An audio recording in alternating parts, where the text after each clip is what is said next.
Part 1, Chapter 3, How to Use This Book. Woody Allen once famously quipped, "I took a speed reading course and read War and Peace in 20 minutes. Wow, someone asked. What was it about? It's about Russia, he replied. Now, this clever joke captures the idea that attempting to learn or absorb something superficially without the necessary time, effort, depth, often leads to oversimplified or shallow results. It's a playful reminder that some things cannot be rushed if we want to understand or master them truly. Given the same scenario, you might say, what is Quit Your Diet, Think to Shrink about? The answer, it's about weight loss. It's about much more than that. To truly understand it, you'll need to read, reflect, and later be willing to try and work with some mental exercises that may feel counterintuitive. This book and course are designed as a step-by-step guide to help you break free from dieting for good.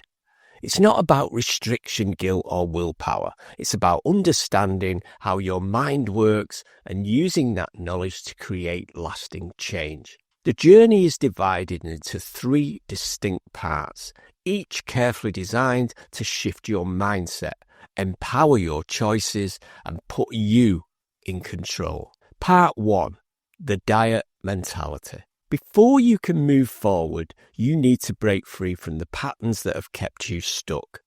In this first section, we'll critically examine the multi-billion-dollar diet industry, an industry that often with the best intentions traps people in a cycle of hope, failure, and frustration. We'll explore a change model that reveals an ironic truth. All diets work, and all diets don't. The reason most traditional weight loss interventions fail isn't because people lack willpower. It's because they are operating at the wrong level of change. Diets, government health advice, and slimming clubs focus on what you eat, but the real issue lies beneath that. By the end of part 1, you'll have a new way of thinking about weight loss. You'll clearly understand what not to do, and more importantly, you'll be ready to discover what to do instead in parts 2 and 3. Part 2, Understanding Your Mind. Your mind is your greatest weapon, but it can also be your biggest obstacle. In part 2, we'll uncover the psychology of change and the mental traps that have quietly shaped your decisions for years. These patterns aren't flaws or failures. They are habits your brain has learned over time. The key is awareness. When you recognize how your mind operates, you can stop being a passenger in your own life and take the wheel. Imagine making choices that genuinely serve you without guilt, without struggle, without feeling like you're constantly at war with yourself. This part of the book is about empowering you with insights and strategies to turn your mind into your strongest ally. Part 3, D-Day, your toolkit for change. This is where it all comes together. In the final section, we take action. No more theory. This is where you start rewiring your mind for success and get ready for D-Day.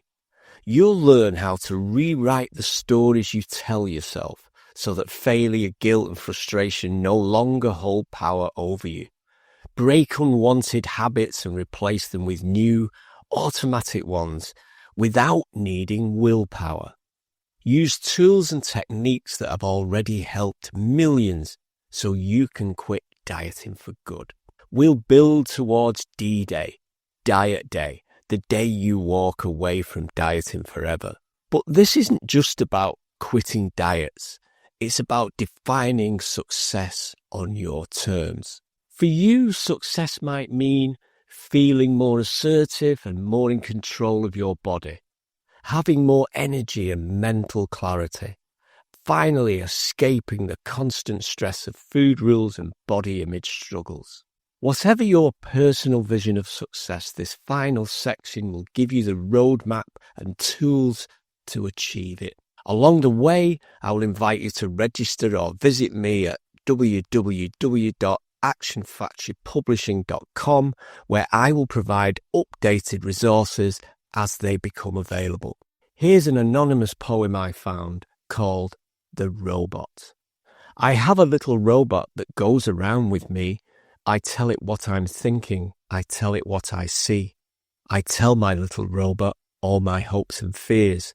It listens and remembers everything it hears. At first, my little robot followed my commands, but after years of training, it's gotten out of hand.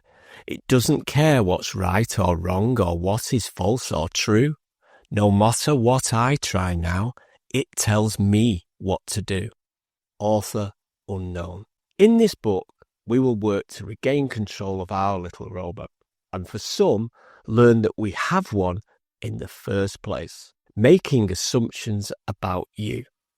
As we progress through this book, I'll make some assumptions about you, just as I do with all my clients. I don't know you personally, but that doesn't matter. I learned long ago that our assumptions about someone powerfully shape how we interact with them.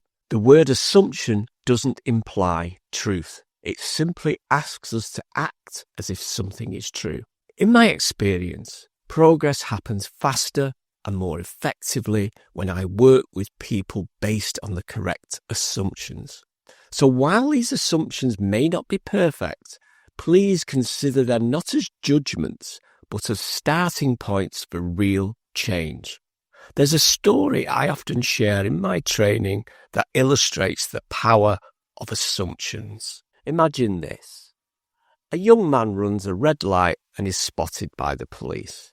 When pulled over, he quickly explains, "I'm so sorry, officer. I was rushing home because my mum was due back any minute.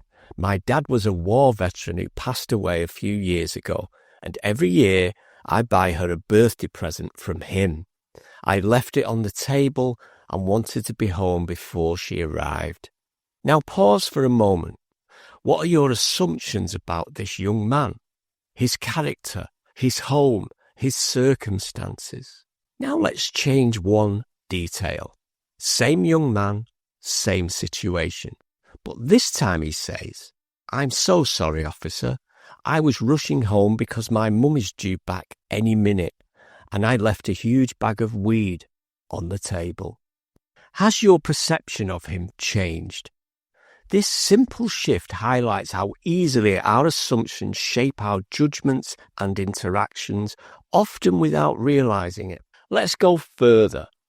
I want you to make these assumptions about yourself. Truth doesn't come into it. We commit to behaving and thinking as if these statements were factual about ourselves. In the same way as all my other clients, you will speak to yourself differently. Our assumptions shape how we see the world and act within it. Even if they are not true, we behave as if they are, and our minds filter out anything that challenges them. Think of it like this. If you believe all men are untrustworthy, you will find daily proof to back it up while ignoring evidence to the contrary. Assumptions work both ways, so why not make them serve us? Below are some foundational assumptions to guide our approach. Whether they are objectively true does not matter. They work when we stick to them. As you read through these assumptions, you may find them counterintuitive, but I will ask you to believe these assumptions about yourself.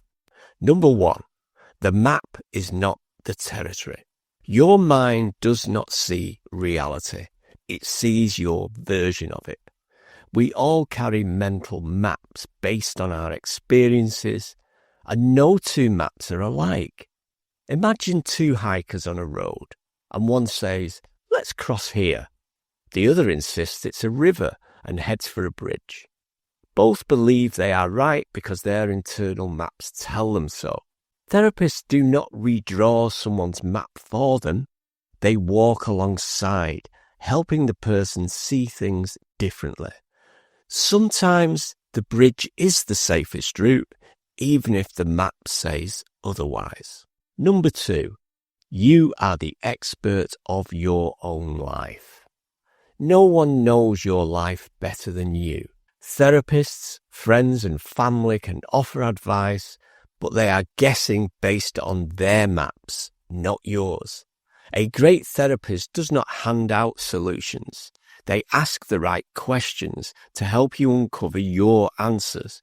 Advice from others may be well-meaning, but real change comes from within. Number 3, if you always do what you've always done, you'll always get what you always got. It is simple. Keep doing the same thing and you will keep getting the same results. Want something different? You have to change what you are doing. Are you dreaming of a better job, a healthier body, or a new lifestyle? Start by breaking old patterns. If life is already perfect, by all means, stick with what works. Otherwise, mix it up. Number 4, there is no failure, only lessons. Things will not always go your way, but that does not mean you've failed. It means you have learnt something. Every setback is a chance to adjust your approach. Think of a salesperson. Each rejection teaches them how to refine their pitch. The same goes for life. Failure is not the end, it is part of the process. If what you're doing isn't working, try something else. Feeling stuck? If your current approach is not making you happy, switch it up. Anything new is better than repeating what is not working. Number 5, today's problem was yesterday's solution. Most problems started as solutions. Debt solved stress temporarily through retail therapy. Overeating might have soothed a tough day. Understanding what it was that your current problem once solved can help you move forward and avoid creating a new one to replace it. Number 6, there's a positive intention behind every behaviour. Even the worst actions stem from someone's best option at the moment. Whether it's anger, avoidance, or even something extreme, people act based on what feels like the right choice at that time. Recognizing this does not excuse harm, but it helps us understand it, and that understanding can lead to change. Number 7, you can pretend you can. Your brain doesn't always know the difference between imagination and reality. Use that to your advantage. Smile when you are down and your mood will follow. Pretend you are already fitter, more competent and more confident, and your brain will start aligning your actions with that image. Play the part and soon you will live it. These assumptions are not just ideas, they are tools. Use them to navigate challenges, shift your mindset and create real change. So there we have it. We are ready to begin a fascinating journey. To get the most from this book and its ideas, be willing to try what is new, different, and sometimes counterintuitive. Visit actionfactorypublishing.com to download a handy reminder to put in a diary or pin on the wall. The most effective way to approach this book and course is to read through everything before taking action. This will allow you to absorb the concepts and fully prepare for real change. At the end of the book, you'll find my 14-day planning template. This is also available in the attached PDF with the audiobook. It's a step-by-step guide designed to help you transition smoothly into the final stages. By following it, you'll be ready to take a mighty leap forward, equipped with the mindset and tools to break free from dieting for good.